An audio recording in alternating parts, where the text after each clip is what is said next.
Hey guys, you're watching Just Hoop Talk podcast on YouTube. Be sure to subscribe to the channel and to our podcast on all streaming platforms. All right, guys, welcome back to another episode of Just Hoop Talk. You're with Justin Henry and Will Thompson. Will, West playoffs going on right now in the semifinals, man. What are your thoughts? It's on and popping, man. We got some good games, some good series popping off. The matchups are improving, so it's been fun, man. It's been fun to watch. Yeah, there's some heavy-hitting teams coming out in the West, man. I really like the little set of four that we have there. The matchups were good, both series. Look like they're going to be in for dogfights, 5, 6, 7-game series, man. And, we saw a little bit of that. The early series were really, they were really, both teams were going at it. And I think we're going to see a lot of that here, especially with this Lakers-Rockets series, man. The small ball Rockets are putting up a fight. And, they're actually throwing a little bit of punches. No guys over 6'8". But this Laker team, has gotten hit early. Game 1, they lost to the Blazers. Game 1, they lost to the Rockets. But now it looks like they're coming together. And the main pieces seem to be, can LeBron and AD carry this team all the way through to a championship? Right. A lot of people are questioning that right now because AD will look off one game. LeBron looks like he has to carry it all. What are your thoughts on the Lakers right now? Can they make a championship push with the way things are? That's been the weird part about this team is just the inconsistencies, right? Like, they look great one day, and then the other day, like, they just don't look focused. Like, they don't look like they really want to be a champion, you know? And that's kind of concerning when you look at the teams that they have remaining that they're going to have to beat to get there. They're going to have to be all in every single game, can't take nights off. AD can't disappear. Yeah. Bron has to establish himself offensively every single game. That's one thing I've noticed, like, sometimes LeBron wants to take kind of days off, you know what I mean? He wants to be the distributor. He wants to get 15 assists and, 20 points. But I think LeBron's got to be a 28-point-a-game guy every night, and AD has to be 33, 34 and up, man. Like, I really do believe that. He has to be aggressive every single night. And for whatever reason, we just haven't seen the consistency. But that doesn't mean it can't happen going forward. So we'll see, man. Yeah, and LeBron teams have always kind of had that characteristic about him where they come off slow and then he tends to get stronger as the series goes. And I think it's by design. And I think because it's in LA, this is the first time in LA that the Lakers are in the playoffs. Everybody's like, oh my gosh, it's time to panic. The Lakers suck. They're not as good. But that's always been a characteristic of LeBron James teams where he tends to get his other superstar going. He wants to get the role players involved, get them. He's a little bit more passive. And then he tends to take over as the series goes. So I'm not really concerned about the Lakers this series against the Rockets. I think they're able to pull it out. And then against the Clippers too. I think that I'm not sure that they'll have that same luxury where LeBron can come out, start slow, and that Clipper team won't take advantage of it because if they go down 0-2, that's a lot bigger test against that Clippers team, even with the size that they can to match. So I think the big thing for me, and I want to flip this back to you, is do you think AD has what it takes to be the second superstar that absolutely is necessary against a team like the Clippers or anybody coming out the East to get them to a championship? Yeah, I think skill set wise, without question, right? Like, you look at his skill set, you look what he's able to do on the court. You see flashes of it consistently. But I think we're going to learn a lot about him this year and his mentality, Yeah. And is he that killer? Is he that dog that we kind of talk about? You know what I mean? That, like, honestly, LeBron kind of worked himself into, and that Kobe had, and that MJ had. Does AD have that? You know what I mean? Does he have that extra, gear that he can switch into when he's exhausted? It's been a long playoff series. People have been beating him up every single play down the court. Can he still just flip that next switch and elevate himself over everybody else? And this is going to be a big series for him and kind of his legacy. You know what I mean? Can he himself as that dude? Dude, it's so true. And it sucks that it kind of takes him getting bullied around a little bit by somebody like PJ Tucker's size in order for him to be like, hey, I got to step up. Yeah. But this is really his first true long playoff run. And I think we're going to find out a lot about AD, his superstar status, and is he going to be among the Laker great centers that they're talking about? Because he's got to put together that performance. He has to take that next step. And if he doesn't, the Laker team has no chance at winning a championship unless, like you said, he's playing at that 30 to 35 point level every single night. I think he has it in him. It's just about the consistency when it comes to AD and staying healthy. Because he has a chance. I mean, we haven't really seen a lot of 40-point, 15-board, 5-block, 5-steal games from AD this playoffs, and you got to think that they're coming soon, right? Yeah, you would assume, man, like it looks like he's on the verge, and you keep seeing him like, oh yeah, oh shit, he's killing tonight, and then you're like, oh, he only had 34, like, yeah.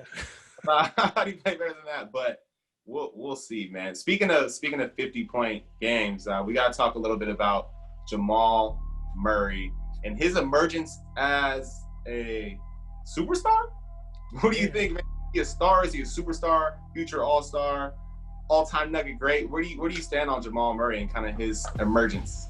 Yeah, Jamal Murray, man, it's an interesting character because scoring 50 in a playoff game, like not many players ever do that in their career. And we've seen him do it twice, last series where he's going off for major games and late too, like when his team needed it, hitting clutch shots, fourth quarter. And his team is calling him superstar. His coach, Malone, is saying, hey, this guy's a superstar. Now, I'm not quite ready to anoint him yet as a superstar. I think he has all the talent to be there. Blue Arrow, I love him. Loved him coming out of college, and I think he has what it takes. But I'm not ready to call him that yet. I would say top 10 point guard. I think that he's there. He's getting to that place where we can comfortably call him a top 10 point guard. I'm not sure on the superstar status yet because there's really not a lot of other options there in Denver. It's really just him and Joker right now, the ones that got to score. So I'm not ready to call him a superstar yet. I think he's almost there, but not quite. Right. I think you're probably thinking the same thing I am. Like, you got to achieve more than just like one really good playoff series to be a superstar, right? Like, you got to get more badges to get to that point. You got to be an all-star. You got to make an all-NBA team. There's a lot of things that you got to do to get to that point. Like, we got to keep context. It's a great, all-time great playoff series, but it was just one, man. So we got to keep that. And it was in the first round, so like, we got to keep that in context. But, I mean, if he's able to come out and get buckets against his Clippers team and push them to 7 games and continue to score at a high level, it's going to be hard to keep superstar out of his realm if he's able to do that, especially if they're able to get to the third round of the playoffs. Like, man, he looks like a guy who that's a whole different conversation, man. Yeah, he looks like a guy who has all the tools, in which I didn't even know he had this much in his bag, so I'm a little bit surprised. But it looks like he has the tools to be a superstar, and he's still a young guy. Like, yeah, he can definitely get himself into that world, but I'm not ready to put him there yet. Yeah, he's close, and like you said, I think if they're able to beat this Clippers team, I think we might be having a different conversation, probably a different podcast episode here in the near future on if he can be that. He has all the makings of like a very strong number 2 player. Like, I feel like necessarily the top guy on a championship team, he'll never be that. But his game reminds me a lot of Kyrie in an aspect of he's a score-first point guard, can take over late games, hit clutch shots inside, outside. He's got handle, can finish at the rim. But if you have a Kyrie-led basketball team or a Jamal Murray-led basketball team, I'm not sure that's a championship quality team, which is for any superstar what you're going to want to have. Like, you want to have the superstar X factor in it. He's almost there. I'm not ready to call the Blue Arrow a superstar just yet, though. Yeah, I'm even wondering, like, is he the guy who makes them go? Like, obviously he's their scorer, but Jokic seems like the guy. Jokic is almost like their point guard, which is kind of weird. Jamal Murray is their point guard, but Jokic is the guy getting more assists at the end of the day, and like the guy who they run their offense to, and the guy who's kind of leading things, that facilitating things. So, like, is he even the best player on his team? I don't know, bro. Definitely the best scorer, but I don't know if he's overall the best player. I don't even know about if he's the best scorer on that team, because we may be talking about another guy here taking over the lead, and he actually might be very complimentary in a KD, Kyrie type manner with Michael Porter Jr., man. If he's able to take that next step, I actually think that would help out Jamal Murray's game and probably take it up a notch if he could, man. And, we're talking a little bit about elevating your game at the right time, and there's always a player who's been like that in their career, and that's Kawhi Leonard. Kawhi Leonard's really always taking that opportunity to take his team to the next level. We saw it with 3 different teams, with San Antonio, with Toronto, and now with the Clippers. But now it brings up an interesting conversation too. Is Kawhi Leonard In that GOAT combo with the third championship, 3 championships, 3 teams, would Kawhi Leonard be ready to enter that GOAT combo? What do you think? Man, I've heard a lot about him and his like playoff resume. Like he's gotten better every single year in his playoffs, which is incredible. And he's continued to do that this year. He's averaging like 30, almost 33 points a game. So he's clutch. Like there's no question about that. He's clutch, but I'm not ready to put him in that GOAT combo because of the regular season accolades, right? Like he's never been an NBA MVP. I think you gotta be an NBA, like the best player throughout an entire season at least once in your career, if not multiple times. Never been a scoring champion. Doesn't have a ton of all-stars under his belt. And I think when you look at his championships, he does have 2 and now possibly 3 with 3 different teams. You also look at them just being random, you know? Yeah. Like 1 year in San Antonio, then another random year in Toronto. And he's never been like the best player in the league over a stretch of time. Like if you look at Jordan was clearly the best player during his time period. LeBron, clearly the best player in his time period. Kobe, clearly the best player in his time period. Like I can't look at Kawhi and be like, oh yeah, he was the best player during any time of his career, really. Yeah, and I think a lot of the load management and stuff too is kind of like put a sour on Kawhi, but you gotta love what he's doing. And I think the accolades, like just having 3 championships, I'm not quite ready to be like GOAT combo, but like if he gets 4 or 5, we're starting to have a whole different conversation. Yes. Well, I really think the key difference is, and I think a lot of people don't really think about this when they're talking GOAT, is not just what you do championship-wise, not even just like your regular season accolades, but like overall basketball impact. The reason why we call MJ the GOAT is because shoes, brand, presence, the dog, just kind of running things, like you said, being the face of the NBA. Same thing with LeBron. We're talking about what he does outside of how he is as a teammate. Does he win? Getting to the finals 9 straight times. Kobe, same thing. We're talking about impact on the court. Do you change the game? And there's other players, even like a Steph Curry, to me has a little bit more of a change the game type feel than Kawhi does.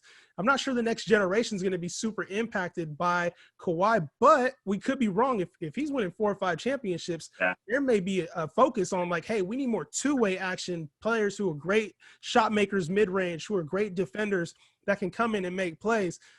I'm not ready to put him there with even a 3rd championship, but it depends on his time there in LA. If he's able to win a few more, I think then we can start pushing him in there. But right now, I'm not ready to put Kawhi in a GOAT combo. I think this is one of the first years we've seen any sort of pressure beyond Kawhi Leonard, right? Yeah. Like any sort of expectations really be on him. Because now he just won.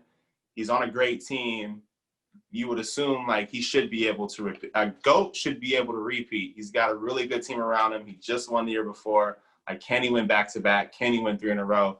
Like LeBron, every single season has a ton of pressure on his shoulders, right? All kinds of crazy expectations. Kobe dealt with it. MJ dealt with it.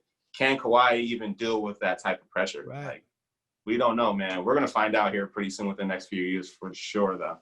Yeah, we will. And especially because it's complimentary piece, Paul George, we don't know if that's really a true superstar complimentary piece at this point. We're going to find out if he can put it all on his shoulders, if he can make that big play. Because the one thing from Kawhi is we've seen him have big moment where he's hit the shot against the Sixers in the playoffs. He hit the game winner. But what we haven't seen yet is that series, him going up against mano a mano, going up against LeBron, or having that heavyweight bout that some of these other players, these GOATs, have had, like seeing MJ go up against Detroit, seeing LeBron go up against, the Golden State Warriors, seeing Kobe go up against the Boston Celtics Big Three. Like these are players who have kind of defied odds, and really, like you said, Kawhi just kind of slipped under and made things happen. Even with the Big Three, beating the Big Three, like he still wasn't the face of that team. It wasn't all the adversity on his shoulders. We got to see Kawhi have that series, that playoff series, I think, and that would put him into a different atmosphere. Yeah, I think a Lakers-Clippers matchup is necessary, man. We gotta see this. These two dudes, both of them have the opportunity to go to the finals with their third team, possibly win a third finals MVP with their third team. Like, I want to see the showdown, man. I don't want anything less than that. I'm hyped for that, man. Dude, it has to happen. They got to get through this tough Nuggets team first, man. We'll see. And the Lakers got a little dogfight with the Rockets. So this Western Conference is shaping up to be an intriguing journey. I think no matter what, whoever comes out the West will definitely have earned it. So what are your thoughts? You think we're right about Kawhi? You think that the Lakers are going to get beat by the small ball Rockets? What are your thoughts? Let us know in the comments. Be sure to subscribe to Just Hoop Talk. We got more coming your way. And if you're not subscribed on our streaming platform, Spotify, Apple Music, whatever it is, make sure you subscribe. Just Hoop Talk, another edition in the books. We're out.